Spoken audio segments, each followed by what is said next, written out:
Sungguh hati kami bersyukur Tuhan, karena kami mempunyai Allah yang seperti Engkau. Hanya Engkau yang mengasihi kami sedemikian rupa, sehingga kehidupan kami perlu tiap-tiap hari terus Tuhan jagai, pelihara. Kami bersyukur untuk undangan panggilan Tuhan bagi setiap kami untuk boleh beribadah hari ini. Kiranya Tuhan, Kau boleh layakkan kami untuk kami boleh duduk di bawah kaki-Mu, mendengarkan akan suara-Mu. Tuhan, Kau sertai hamba-Mu, Kau urapi hamba-Mu untuk bisa berkata-kata dan menyampaikan apa yang menjadi isi hati Tuhan bagi setiap jemaat-Mu di tempat ini. Ampuni segala dosa dan kesalahan kami, Bapa. Hanya di dalam nama Tuhan Yesus kami berdoa. Amin. Silakan duduk Bapak Ibu Saudara yang dikasihi Tuhan. Shalom. Bagaimana kabarnya hari ini? Puji Tuhan. Bapak Ibu, tidak terasa ya kita sudah ada di penghujung bulan September ya.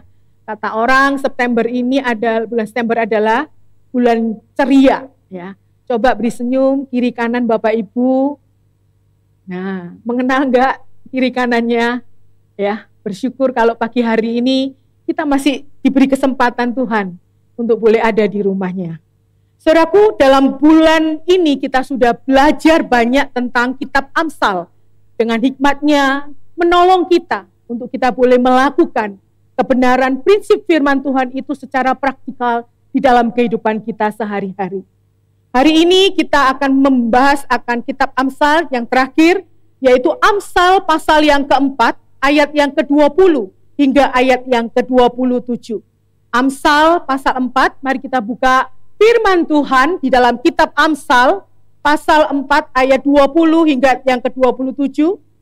Kita akan membaca secara bergantian. Kaum pria akan membaca ayat 20, kemudian kaum wanita ayat 21, terus bergantian sampai ayat yang ke-27.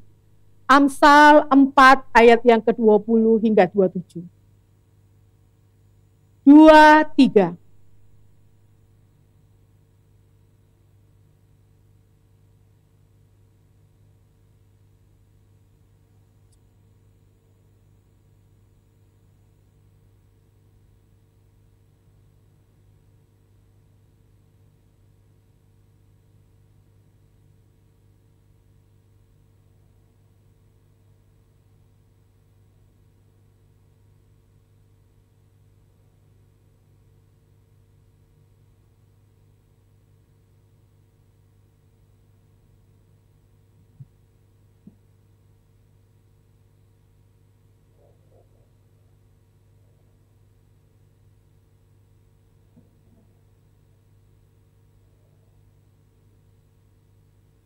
Demikian jauh pembacaan firman Tuhan. Yang berbahagia adalah setiap kita yang membaca, merenungkan, dan melakukan kebenaran itu di dalam hidup kita. Saudaraku yang dikasihi Tuhan, apakah ada di antara saudara yang mengenal orang ini, saudara? Bagaimana tampangnya, saudara? Kalau diajak main film, cocoknya berperan sebagai apa ya? Kelihatannya keren, ganteng gitu ya. Nah saudara tahu nggak siapakah orang ini? Saudara, mereka adalah kakak beradik ya. Mereka kakak beradik. Mereka adalah pembunuh berdarah dingin yang dijuluki sebagai Children of Thunder. Saudara nggak nyangka ya, kelihatannya begitu, tampangnya keren, ternyata seorang pembunuh. Saudaraku, seringkali kita menilai orang berdasarkan penampilan luarnya. Karena itulah yang dunia tawarkan. Saudara, oleh sebab itu sering kali orang memperhatikan dan mementingkan penampilan luarnya. Mereka mengupayakan sedemikian rupa. Mereka bekerja banting tulang demi mengumpulkan harta. Mereka sedemikian rupa mengejar prestasi demi kesuksesan yang mereka boleh raih. Saudara, mereka juga berupaya sedemikian rupa menghitung berapa kalori demi untuk mendapatkan tubuh yang ideal. Mereka berupaya sedemikian rupa untuk mempercantik diri dan kemudian melakukan traveling dan juga kuliner untuk demi kepuasan diri di dalam melakukan semuanya itu. Saudara, saya tidak bermaksud mengatakan bahwa semuanya itu tidak perlu. Tapi di atas semuanya itu, saudara, yang telah kita upayakan sedemikian rupa, yang menjadi pertanyaannya, apakah kita juga memberikan perhatian yang secara serius apa yang ada di dalam diri kita, yaitu hati kita. Apakah kita juga secara serius memperhatikan apa yang ada di dalam diri kita, hati kita. Saudara, banyak orang tidak sadar, tubuhnya sehat sekali, badannya kekar, kuat, kekayaan hartanya melimpah, puas dengan apa yang telah dicapainya. Tetapi sesungguhnya hatinya sakit, dan itu pun diabaikannya. Saudara, menjaga apa yang ada di dalam diri kita nggak kalah penting loh. Saudara, bahkan bisa lebih penting kalau kita bisa memperhatikan nasihat Amsal hari ini. Saudaraku, Alkitab menyatakan bahwa hati kita adalah pusat dari segala hal yang mengendalikan setiap pikiran kita, tingkah laku kita, dan tindakan kita. Hati adalah pusat yang mengendalikan setiap pikiran, setiap tingkah laku kita, setiap perkataan yang keluar dari bibir kita. Sehingga penulis Amsal mengatakan, jagalah hatimu dengan segala kewaspadaan, karena dari sanalah terpancar kehidupan. Di dalam terjemahan bahasa Indonesia sehari-hari dikatakan, jagalah hatimu baik-baik, sebab hatimu menentukan jalanmu. Saudara, tidak hanya penulis Amsal yang mengingatkan hal ini kepada kita. Ada juga penulis Alkitab lainnya, saudara. Di dalam kitab Yeremia 17 ayat yang ke-9a dikatakan, betapa liciknya hati, lebih licik daripada segala sesuatu. Dan Rasul Paulus pun juga membenarkan hal ini. Di dalam Roma 3 ayat yang ke-11, tidak ada seorang pun yang berakal budi, tidak ada seorang pun yang mencari Allah. Bahkan Tuhan Yesus juga mengingatkan tentang hati, bahwa hati itu lebih penting karena yang diucapkan mulut meluap dari hati. Kita harus memperhatikan apa yang masuk ke dalam hati kita.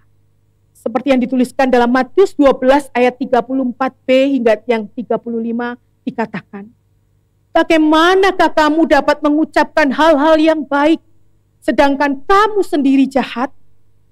Karena yang diucapkan mulut meluap dari hati. Orang yang baik mengeluarkan hal-hal yang baik dari perbendaharaannya yang baik, dan orang yang jahat mengeluarkan hal-hal yang jahat dari perbendaharaannya yang jahat. Oleh sebab itu, saudaraku, betapa pentingnya kita ini menjaga hati ini, yang menjadi pusat dari kehidupan kita, yang menjadi pusat dari segala sesuatu yang kita lakukan, yang keluar, yang muncul dari luar diri kita. Saudaraku, mengapa sih perlu kita menjaga hati dengan segala kewaspadaan? Yang pertama, saudara, karena hati manusia itu telah tercemar oleh dosa. Hati manusia itu telah tercemar oleh dosa. Saudaraku, sejak manusia pertama jatuh ke dalam dosa, dosa mulai masuk dan mencemari seluruh ciptaannya, termasuk kita manusia. Hati kita pun sudah tercemar oleh dosa. Sehingga di dalam Markus 7 ayat yang ke-21-23, Tuhan Yesus juga menunjukkan akan kondisi hati kita manusia ini loh, yang sudah tercemar oleh dosa. Dikatakan, sebab dari dalam, dari hati orang, timbul segala pikiran jahat, percabulan, pencurian, pembunuhan, perzinahan, keserakahan, kejahatan, kelicikan, hawa nafsu, iri hati, hujat, kesombongan, kebebalan. semua hal-hal jahat ini timbul dari dalam yang menajiskan orang. Saudara, bagaimana mungkin hati yang sudah tercemar oleh dosa ini kemudian dapat mengendalikan hidup saudara dan saya? Bagaimana hati yang sudah tercemar oleh dosa ini kemudian mengendalikan pikiran kita, tindakan dan perkataan kita dengan benar, bisa dengan jujur, bisa dengan adil? Saudara, hal itu jauh dari apa yang Tuhan harapkan. Saudaraku, masalah kita yang terbesar tidak berasal dari luar, melainkan di dalam diri kita sendiri. Dan semua orang memiliki masalah di dalam hatinya. Bukan hal-hal yang di luar diri kita yang menjadi masalah terbesar di dalam kehidupan saudara dan saya. Tetapi apa yang ada di dalam diri setiap kita. Hati kita itulah adalah yang masalah yang terbesar untuk kita boleh hadapi, untuk kita boleh kendalikan di dalam hidup kita. Saudaraku yang dikasihi Tuhan, hal yang kedua, mengapa kita penting menjaga hati dengan kewaspadaan? Karena hati manusia itu sebagai medan peperangan. Hati manusia sebagai medan peperangan. Dikatakan di dalam Mazmur 140 ayat yang ketiga berbunyi demikian. Yang merancang kejahatan di dalam hati dan setiap hari menghasut-hasut perang. Saudara, di dalam hatilah tempat peperangan iblis. Iblis setiap detik berjuang memperebutkan posisi ini dari Allah. Setiap detik iblis berperang memperebutkan posisi hati kita yang seharusnya adalah milik Allah. Saudara, seorang penulis buku, Kyle Idleman, dalam bukunya Cats at War menuliskan bahwa setiap orang percaya mengenali adanya ilah-ilah palsu yang sedang berperang dalam diri kita. Mereka berperang demi memperoleh kemuliaan dan kendali hidup kita. Banyak dari kita tidak dapat mengikuti Yesus sepenuhnya karena hati kita sebenarnya mengejar sesuatu atau seseorang selain Tuhan. Di balik setiap dosa yang sedang kita gumuli dan keputusan yang sedang kita hadapi, sebenarnya ada sesosok Allah palsu yang memenangkan peperangan dalam hati kita. Sungguh luar biasa bagaimana hati kita dipenuhi dengan hal-hal yang membuat hidup kita jauh dari Tuhan. Saudara, dan John Calvin pun seorang teolog, pendeta dan reformator pun juga mengatakan bahwa hati manusia adalah pabrik berhala. Masing-masing dari kita sejak dalam kandungan ahli dalam menciptakan berhala. Sejak dalam kandungan ahli dalam menciptakan berhala.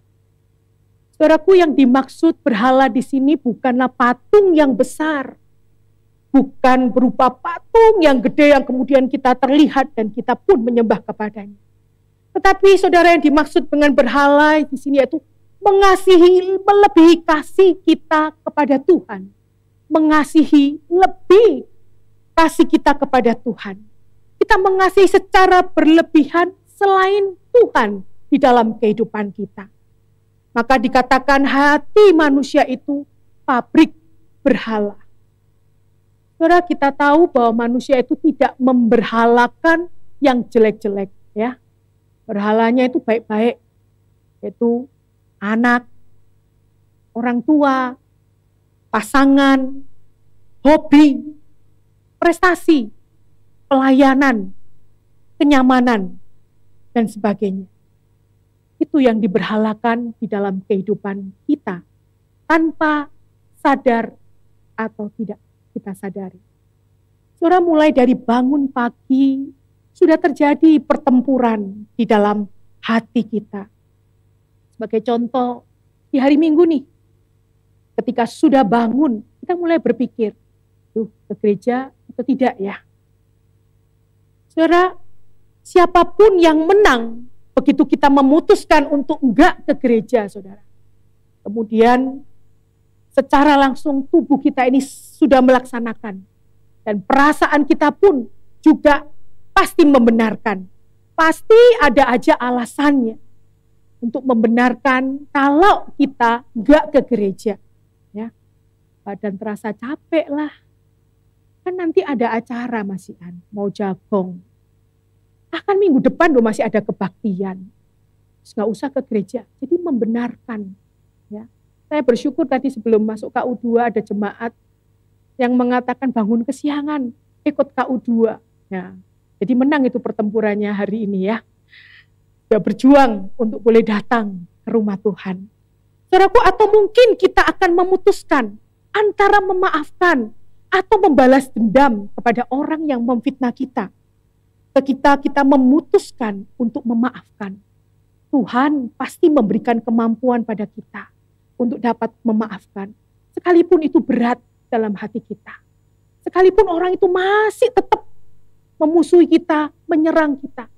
Tetapi ketika kita sudah memutuskan, kita pasti bisa memaafkan.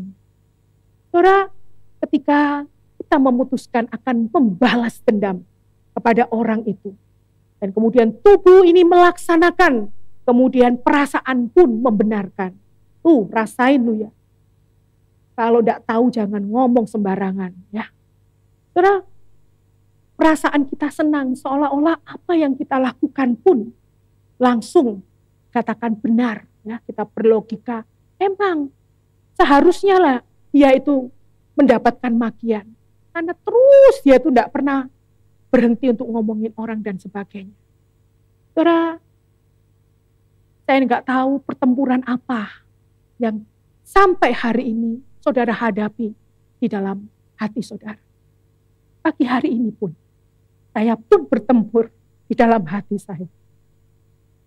Saya tidak bisa berkhotbah. Saya berkata, Tuhan, berat bagi saya. Kemudian Tuhan menyatakan, inilah yang kamu khotbahkan itu aku, kan dirimu. Saudara, Tuhan menampar saya. Kemudian saya berdoa, Tuhan ampuni saya. Saudara, ada pertempuran di dalam diri kita. Mana yang akan kita pilih? Jalan mana? Kondisi hati kita, saudara, dapat menuntut kita kepada kebenaran atau kepada kejahatan. Saudara, disinilah, di hati inilah terjadi pertarungannya. Termasuk ketika saudara memutuskan untuk berbohong. Ketika saudara memutuskan untuk hal-hal yang tidak baik, selingkuh, mencuri dan sebagainya. Atau saudara memutuskan untuk melakukan hal yang baik, tetapi dengan motivasi yang jahat. Saudara, pertarungan itu selalu ada di dalam hati kita. Selalu ada. Ketika kita melayani, siapakah yang kita layani? Sesungguhnya di hadapan Tuhan. Saudaraku, berhala-berhala yang ada di dalam hati kita ini kuat. Berhala-berhala yang ada di dalam hati ini kita ini tidak bisa dikalahkan selama saudara dan saya masih hidup di dalam dunia yang penuh dosa. Tidak bisa kita kalahkan, tidak bisa kita buang selama saudara dan saya masih ada di dalam diri kita yang cemar oleh dosa. Jadi saudaraku yang dikasihi Tuhan, betapa pentingnya kita menjaga hati dengan segala kewaspadaan. Berhati-hati, menjaga, siap siaga untuk kita boleh memperhatikan hati kita. Mengapa saudara? Karena hati manusia itu sudah tercemar oleh dosa dan menjadi medan peperangan di dalam hatinya. Lalu saudaraku yang menjadi pertanyaannya selanjutnya. Bagaimana kalau begitu caranya kita bisa menjaga hati ini? Bagaimana caranya kita bisa menjaga hati? Saudara, melalui Amsal ini sang ayah memberikan perkataannya. Sang ayah yang dimaksud di sini adalah Tuhan yang memberikan perkataannya. Tuhan yang memberikan firman-Nya. Tuhan yang memberikan kebenarannya kepada setiap kita, anak-anaknya. Saudara, ada 3 langkah yang dapat kita lakukan untuk menjaga hati yang saya dapat melalui perenungan saya dari 3 kata kerja pada ayat yang ke-20 dan ayat yang ke-21. Yang pertama, saudara, orang percaya memperhatikan kebenaran. Bagaimana cara kita menjaga hati? Orang percaya, sebagai orang percaya kita harus memperhatikan kebenaran. Saudara, kata perhatikanlah di sini dalam bahasa aslinya yaitu kasab, yang artinya mendengarkan, mengindahkan, memberi perhatian, menyimak, mendengarkan dengan penuh perhatian, ya, melihat sungguh-sungguh, ya, kalau memperhatikan dari atas sampai bawah, kiri kanan dan semuanya. Saudaraku, itu berarti setiap kita anak-anaknya diperintahkan untuk sungguh-sungguh memahami firman Tuhan, untuk sungguh-sungguh mengerti firman Tuhan. Tentu saudara untuk bisa mengerti, memahami firman Tuhan bukan dengan 1 atau sampai 2 jam. Bukan dengan 1 hari, 2 hari, seminggu, 2 minggu, saudara. Tetapi di sini dikatakan secara konsisten dan perlu dibutuhkan konsentrasi yang penuh, terus menerus, dan jangan lupa memperhatikan kebenaran ini adalah disengaja oleh kita untuk memperhatikannya. Saudara, firman Tuhan harus kita perhatikan. Mungkin hari ini kita tidak pokoknya dengar aja. Selama ini kita tidak begitu peduli dan memperhatikan akan kebenaran itu. Seperti bagaimana yang Tuhan boleh ajarkan dan boleh katakan di dalam kehidupan kita. Saudara, bagaimana mungkin kita dapat menjaga hati kita kalau kita nggak tahu firman Tuhan? Karena di dalam firman itulah Tuhan menyingkapkan kondisi hati kita. Siapakah kita sesungguhnya di hadapan Tuhan? Dan bagaimana kita ini sebagai orang yang percaya untuk menjalani kehidupan kita di dalam dunia yang penuh dosa ini. Saudara, kita harus penuh semangat, antusias ketika mendengar apa yang Tuhan katakan, apa yang Tuhan ajarkan. Seperti Maria yang duduk di bawah kaki Yesus untuk mendengarkan perkataannya. Seperti seorang murid yang duduk di bawah kaki guru aku. Saudara, berapa banyak waktu yang kita investasikan untuk membaca firman Tuhan. Berapa banyak waktu yang saudara dan saya investasikan untuk mendengar dan merenungkan akan firman-Nya. Saudara, Tuhan menghendaki setiap kita ini fokus kepada kebenaran, fokus kepada firman Tuhan dan tidak tergoda dengan yang lain.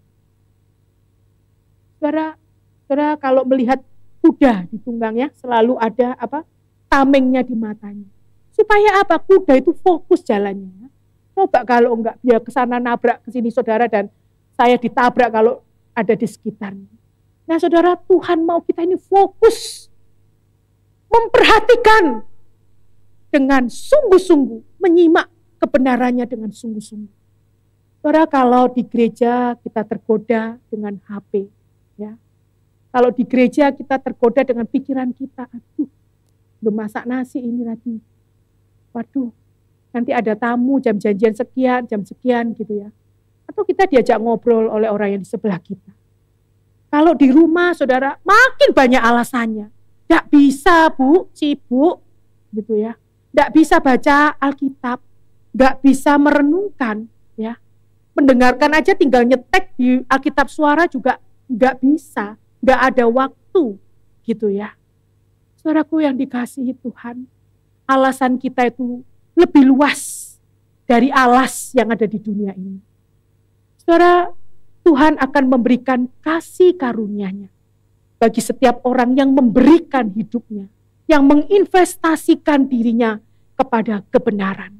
Seperti yang Paulus katakan di dalam Kisah Rasul 13 ayat yang ke-43. Kasih karunia Allah ada padanya, ada pada mereka yang tetap hidup dalam kebenarannya. Saudara, hati kita dapat terjaga karena firman-Nya itu senantiasa menjadi perhatian dan perenungan di dalam hidup kita. Saudara, cara yang kedua bagaimana kita bisa menjaga hati. Sebagai orang percaya, mengarahkan telinga kita ini kepada kebenaran. Sebagai orang percaya, kita mengarahkan telinga kita ini pada kebenaran. Saudara, kata arahkanlah telingamu di sini di dalam bahasa aslinya adalah nata.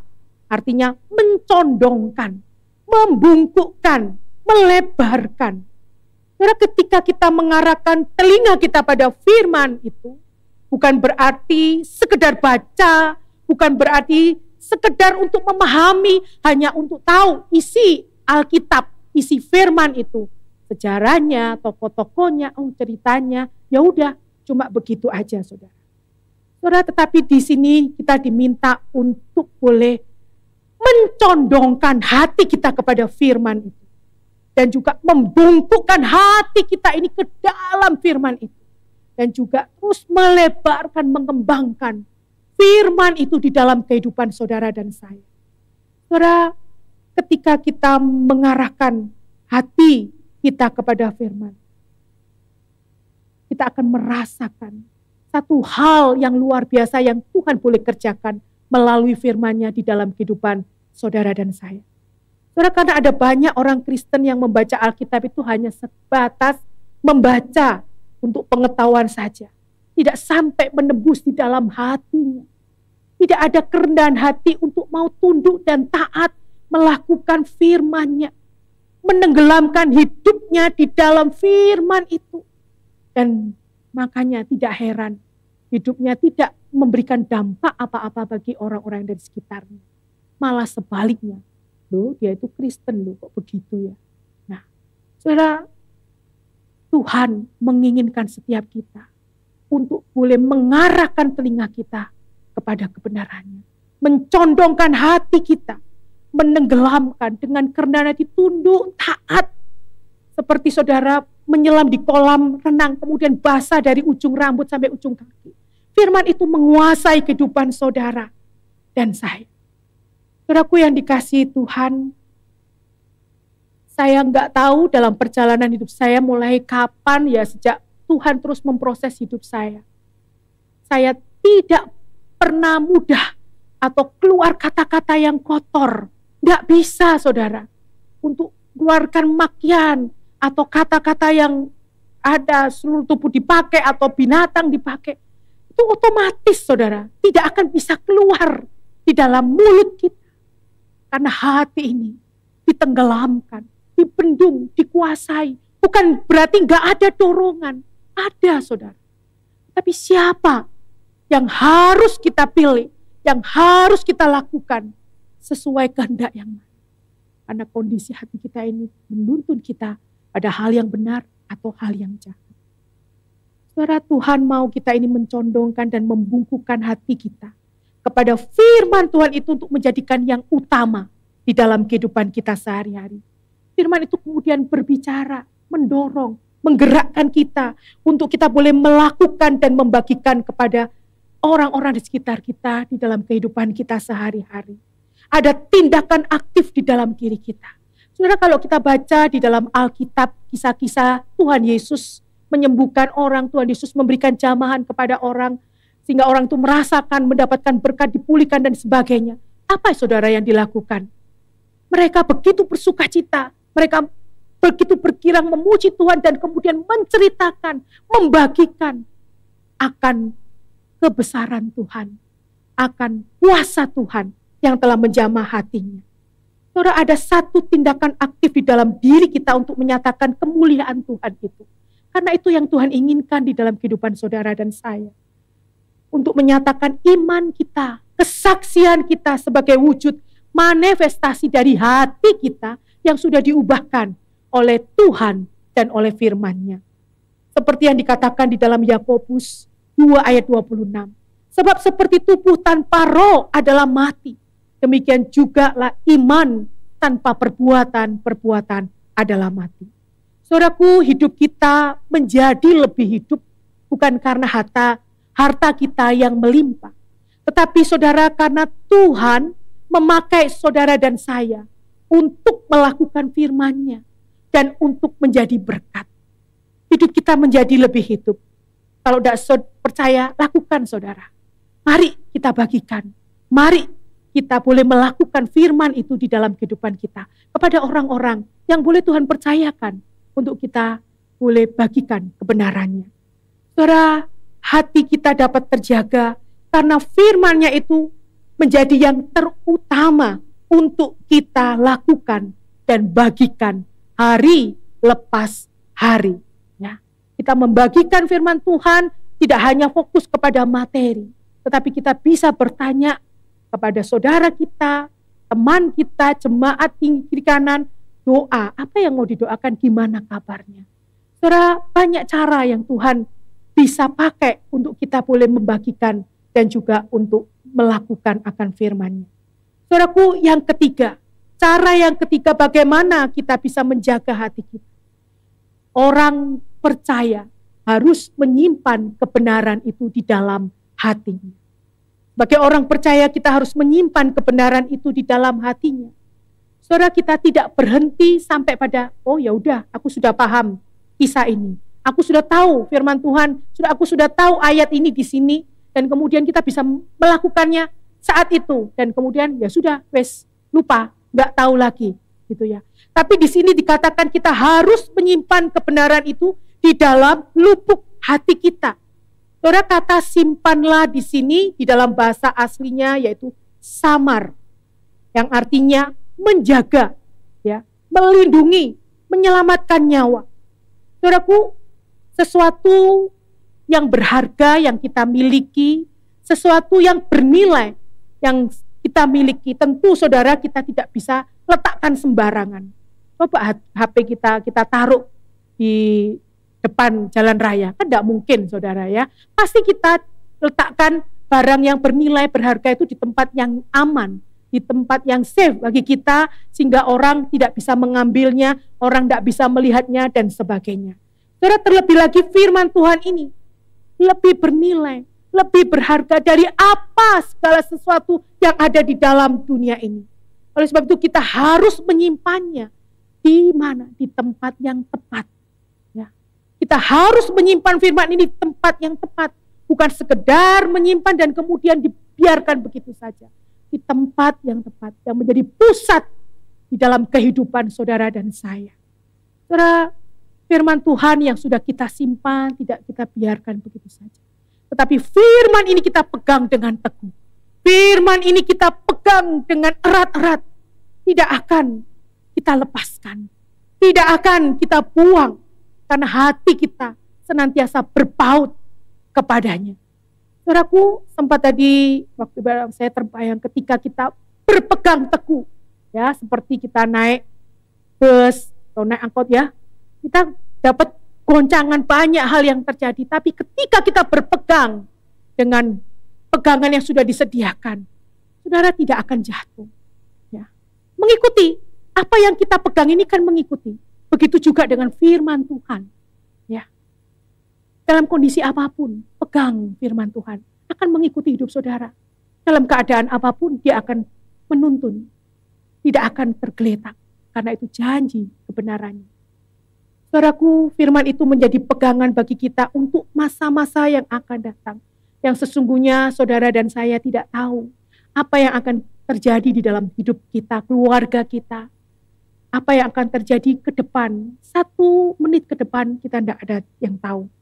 Seperti pandemi yang pernah kita alami bersama, begitu saja tiba-tiba ia datang. Saudaraku, dan banyak orang yang mengalami gejolak goncangan, baik secara jasmani maupun secara rohani. Apakah akan ada kesukaran? Apakah akan ada pergumulan di dalam hidup kita? Atau adakah sakit penyakit yang akan kita alami, saudara? Namun firman yang tersimpan di dalam lubuk hati kita akan menuntun akan pada kehidupan dan keutuhan kita sampai saudara dan saya berjumpa dengan Bapa di surga. Saudara, firman itu akan menuntun kehidupan dan keutuhan kita sampai kita boleh datang bertemu muka dengan Bapa di surga. Saudaraku, hati kita dapat terjaga karena firman-Nya yang kita pegang teguh itu telah mempengaruhi seluruh hidup kita. Karena kita menenggelamkan Dan kita pun menggunakannya setiap saat, memegangnya erat-erat dan mengikuti langkah hidup kita dalam kondisi apapun. Firman itu selalu mencerahkan hati kita. Saudaraku, tidak ada cara lain bagi kita untuk dapat menjaga hati dan memiliki hati yang memancarkan kehidupan selain kembali kepada Kristus. Karena saudara, Allah lah yang dapat mentransformasi hati kita manusia yang berdosa. Hati kita yang cemar ini. Hanya Allah saja yang dapat memberikan hati yang baru bagi kita. Saudara, mari kita baca bagian firman Tuhan ini. Yeskiel 36 ayat 26 hingga ayat 27. Mari kita baca bersama-sama bagian firman Tuhan ini. 2, 3. Kamu berikan hati yang baru dan roh yang baru di dalam batin.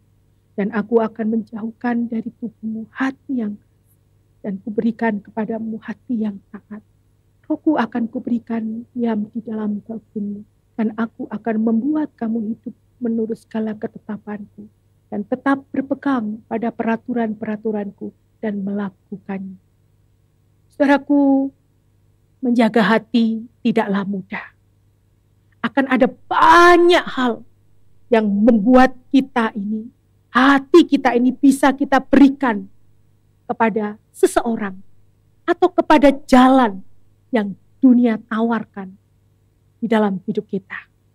Saudara, maukah kita berkomitmen untuk menjaga hati kita dengan mengupayakan sedemikian rupa untuk kita boleh menjaga hati kita dengan memerhatikan firman Tuhan, dengan mengarahkan telinga kita kepada firman-Nya, bukan kepada cerita-cerita hoax dan sebagainya, dengan menyimpan firman itu di dalam lubuk hati kita yang menjadi pusat kehidupan kita untuk melakukan segala sesuatu.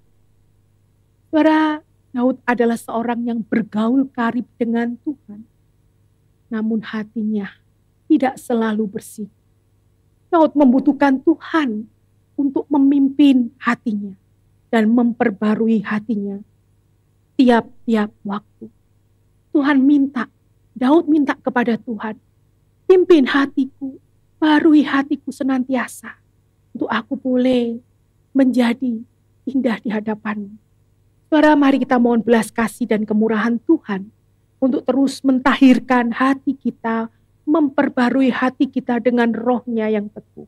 Seperti yang dikatakan Daud, jadikanlah hatiku tahir. Ya Allah, perbaharuilah batinku dengan roh yang teguh. Saudara, mari kita menenangkan hati kita, menundukkan hati kita. Bagaimana kondisi hatimu saat ini? Apa yang menjadi peperangan di dalam hati saudara sampai detik ini? Akuilah itu di hadapan Tuhan, karena saudara tidak akan mampu untuk dapat menghadapinya sendiri. Saudara tidak akan punya kekuatan untuk bisa mengalahkannya. Saudara membutuhkan Kristus. Saudara membutuhkan Tuhan yang dapat menolong saudara untuk dapat menjaga hati saudara dan juga memberikan kehidupan yang baru, hati yang baru yang terus diperbarui.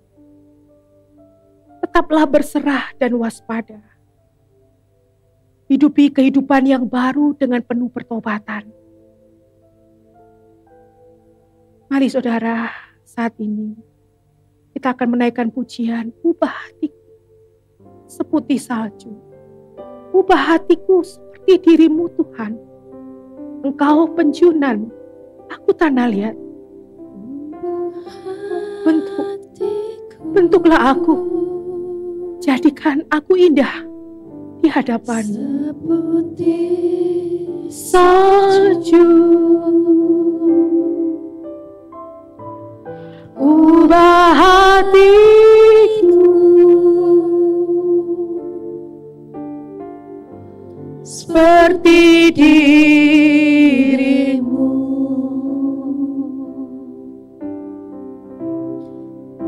Ubah hatiku,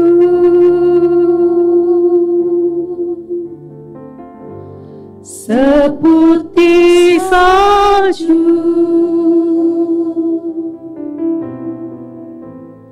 ubah hatiku. Engkau penjunan hutan alim, seperti dirimu.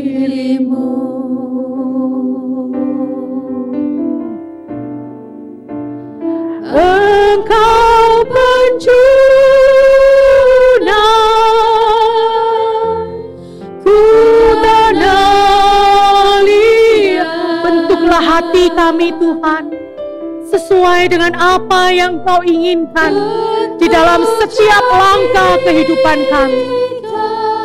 Ya Tuhan, ingin ku lihat.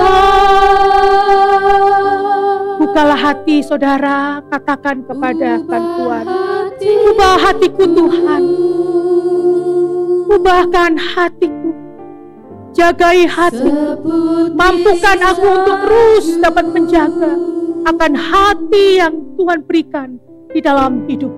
Ubah hatiku,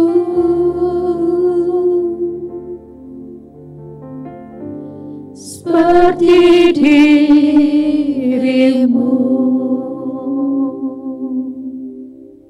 Tuhan, kami sungguh bersyukur Engkau memberikan hati kepada kami. Dan oleh sebab itu kami tidak boleh lupa. Hati ini adalah milik-Mu yang Kau boleh percayakan di dalam setiap kehidupan kami. Oleh sebab itu Tuhan, tolonglah kami untuk dapat menjaga hati yang boleh Tuhan percayakan di dalam hidup kami. Ampuni kami yang selama ini kami cuek.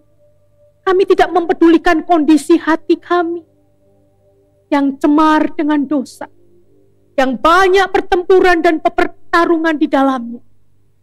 Tuhan, tolonglah setiap kami untuk kami boleh memiliki hati seperti hati Tuhan, seperti hati yang Kau inginkan, sehingga ada sinar kemuliaan itu sungguh nyata di dalam kehidupan kami, dan orang lain pun boleh bisa melihat akan kemuliaan Kristus itu sungguh nyata di dalam hidup kami.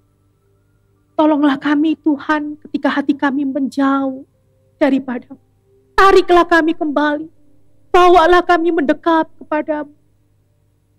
Dan biarlah kemuliaan sinar terang-Mu itu menyinari hati kami. Terima kasih Bapa. Engkau begitu baik dan peduli akan hidup kami. Sehingga firman-Mu hari ini berbicara bagi setiap kami yang sungguh-sungguh mempedulikan keadaan hati kami ini. Kami sungguh bersyukur Tuhan. Dengar doa kami. Ampuni segala dosa dan kesalahan kami. Di dalam nama Tuhan Yesus Kristus, kami berdoa dan bersyukur. Amin.